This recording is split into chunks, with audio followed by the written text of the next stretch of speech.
Assalamualaikum warahmatullahi wabarakatuh. Pertama-tama mari kita panjatkan puji serta syukur kita kehadirat Allah Subhanahu wa taala yang telah memberikan kita kesehatan dan kesempatan sehingga kita dapat mengikuti pembelajaran pada hari ini. Sebelumnya, perkenalkan terlebih dahulu, nama saya Gilman Hizbul Islam dengan NPM 222154148. Di sini, saya bersama kelompok saya akan membawakan materi berupa wawasan Nusantara, yang mana wawasan Nusantara ini adalah cara pandang bangsa Indonesia terhadap rakyat, bangsa, dan wilayah yang meliputi udara, laut, darat, yang merupakan kesatuan politik, ekonomi, sosial, budaya, dan pertahanan keamanan. Selanjutnya, wawasan Nusantara ini menjadi pandangan atau visi bangsa yang menuju tujuan atau cita-cita nasionalnya. Seperti apakah hakikat serta konsep wawasan Nusantara? Selebihnya akan dijelaskan oleh kelompok saya. Saya di sini bersama rekan saya. Yang pertama ada Febrianti Alpeninda, lalu Najmi Miftahul Falah, Azmi Nur Fatah, dan Muhammad Najwan Kusuma. Untuk pembahasan materi yang pertama, kepada Najmi Miftahul Falah, saya persilahkan. Assalamualaikum warahmatullahi wabarakatuh. Perkenalkan, nama saya Najmi Miftahul Falah dengan NPM 222154120. Di sini saya akan menjelaskan tentang pengertian wawasan Nusantara. Wawasan Nusantara menurut Undang-Undang Dasar tahun 1945 yaitu sebuah konsep tentang pengetahuan bangsa Indonesia mengenai berbagai aspek-aspek kehidupan dalam berbangsa dan bernegara untuk kepentingan nasional yang dilandasi nilai-nilai Pancasila dan undang-undang. Nah, kalau secara etimologis, wawasan Nusantara berasal dari dua suku kata, yaitu wawasan dan Nusantara. Kata wawasan merupakan kata serapan dari bahasa Jawa, yaitu wawas, yang memiliki pengertian pandangan, tinjauan, dan penglihatan indrawi. Selanjutnya, istilah Nusantara berasal dari kata nusa, yang berarti pulau atau kesatuan kepulauan, dan antara, yang berarti diampit oleh dua hal.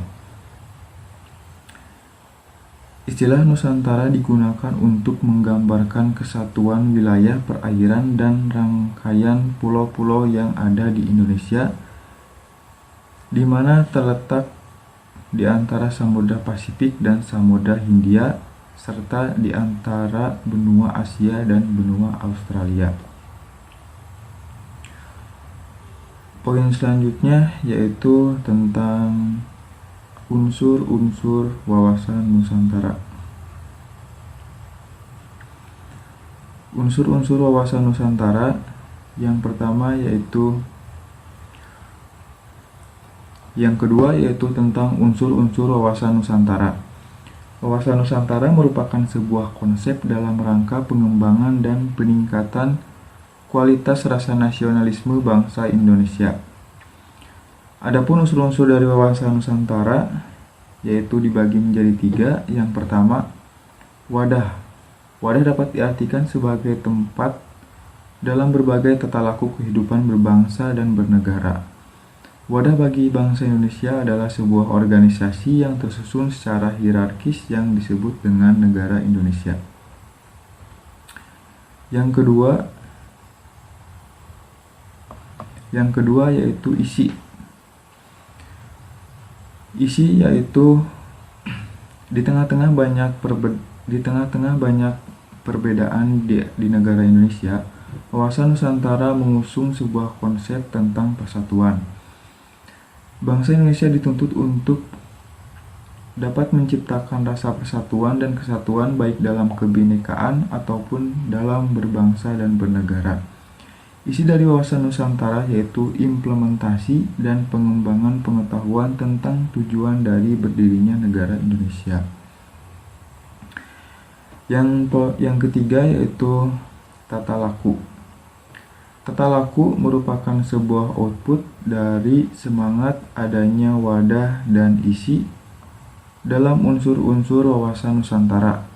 Output tersebut direalisasikan dalam bentuk sifat dan sikap bangsa Indonesia dalam upaya menjalankan kehidupan berbangsa dan bernegara.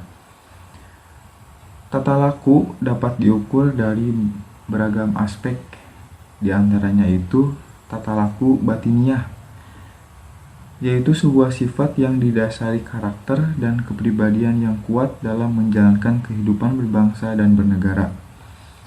Yang kedua yaitu tata laku lahiriah, yaitu sebuah sikap yang dihasilkan dari penggalian pengetahuan mengenai keindonesiaan sebagai landasan dalam upaya menjalankan kehidupan berbangsa dan bernegara.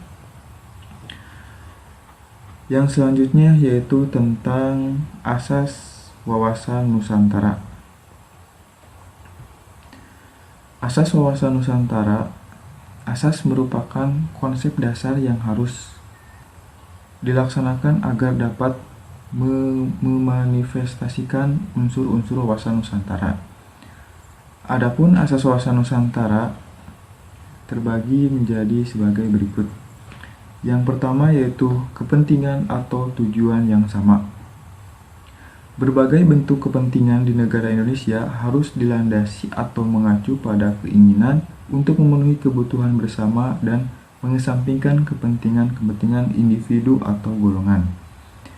Yang kedua yaitu keadilan. Sebagai kebijakan atau peraturan yang diterapkan di Indonesia pada dasarnya dari kebutuhan seluruh lapisan rakyat Indonesia tanpa terkecuali. Berbagai sistem yang diterapkan di Indonesia harus memenuhi rasa keadilan bagi setiap lapisan masyarakat. Yang selanjutnya yaitu kejujuran dan keterbukaan. Kejujuran dan keterbukaan merupakan elemen penting dalam mewujudkan stabilitas negara Indonesia. Kejujuran dan keterbukaan merupakan modal bagi Indonesia dalam upaya menanggulangi berbagai ancaman, gangguan, tantangan, dan hambatan. Karakter jujur dan terbuka dapat meningkatkan kepercayaan sehingga dapat menciptakan keharmonisan dalam berbangsa dan bernegara. Yang selanjutnya yaitu solidaritas. Solidaritas atau kebersamaan merupakan aspek yang penting dalam terwujudnya integrasi bangsa. Rasa solidaritas yang tinggi dapat menumbuhkan jiwa kepedulian masyarakat Indonesia. Yang terakhir yaitu kerjasama. Manusia merupakan makhluk sosial yang tidak mampu hidup sendiri tanpa membutuhkan orang lain. Oleh karena itu, kerjasama yang sehat dalam bingkai kebinekaan sangat penting dalam upaya mewujudkan rasa persatuan dan kesatuan bangsa. Untuk poin selanjutnya yaitu fungsi dan tujuan wawasan Nusantara akan disampaikan oleh rekan saya. Mungkin dari saya cukup sekian, terima kasih. Assalamualaikum warahmatullahi wabarakatuh. Perkenalkan, nama saya Azmi Nur Fatah, NPM 22154-129. Di sini saya akan menjelaskan tentang rasionalisasi wawasan Nusantara. Penerapan wawasan Nusantara perlu dimanifestasikan dalam bentuk sifat dan sikap yang mengutamakan kepentingan nasional dibandingkan dengan kepentingan pribadi ataupun golongan. Beberapa bentuk implementasi yang berlandaskan konsep wawasan Nusantara, contohnya sebagai berikut. Yang pertama ada terciptanya kultur penyelenggaraan negara yang sehat dan dinamis, terciptanya sistem pemerintahan yang kuat, inovatif, dan amanah. Yang kedua, terciptanya sistem ekonomi yang adil untuk kemakmuran dan kesejahteraan. Yang ketiga, terciptanya kehidupan sosial yang harmonis, serta kehidupan budaya yang relevan dengan semangat pembangunan nasional. Yang keempat, terciptanya kesadaran bangsa Indonesia dalam bela negara untuk mewujudkan negara Indonesia yang kondusif, aman, dan tentram. Selanjutnya ada Pancasila sebagai filsafat bangsa Indonesia. Secara etimologis, Pancasila berawal dari kata bahasa Sangsekerta yaitu panca yang artinya 5 dan sila yang artinya dasar. Jadi Pancasila itu merupakan 5 dasar. Sebagai sebuah sistem filsafat, Pancasila memiliki kekhasannya tersendiri berbeda dengan sistem filsafat yang lainnya. Sekian pemaparan dari saya. Assalamualaikum warahmatullahi wabarakatuh. Oke, sebelumnya saya terima kasih kepada Giaman yang sudah memberikan waktunya kepada saya untuk berbicara di sini. Kita langsung masuk ya. Bukti Pancasila sebagai sebuah sistem yang sistematis dan utuh. Nah, apa sih yang dimaksud dengan Pancasila yang sistematis? Nah, hal ini sesuai dengan susunan sila yang bersifat sistematis, yang berarti bahwa kelima sila Pancasila itu menunjukkan suatu rangkaian urutan-urutan yang bertingkat-tingkat, di mana tiap-tiap sila mempunyai tempatnya sendiri di dalam rangkaian susunan kesatuan itu sehingga tidak dapat dipindahkan. Nah, di sini kan ada sila 1, 2, 3, 4, dan 5. Nah, setiap silanya itu meliputi didasari, mendasari, dijiwai, dan menjiwai. Nah, makanya Pancasila itu saling utuh gitu satu sama lainnya. Nah, lalu kita masuk ke konsep geopolitik. Oke. Nah, geopolitik itu mencakup praktik analisis, prasyarat, perkiraan, dan pemakaian kekuatan politik terhadap suatu wilayah. Secara spesifiknya, geopolitik merupakan metode analisis kebijakan luar negeri yang berupaya memahami, menjelaskan, dan memperkirakan perilaku politik internasional dalam variabel geografis.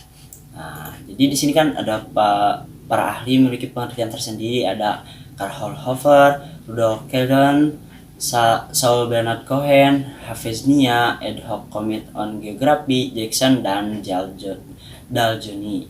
Nah, kita langsung masuk ke ruang lingkup geopolitik. Yang pertama, analisis pola interaksi antara kehidupan politik masyarakat dengan kehidupan kondisi alam yang ada di lingkungan sekitar.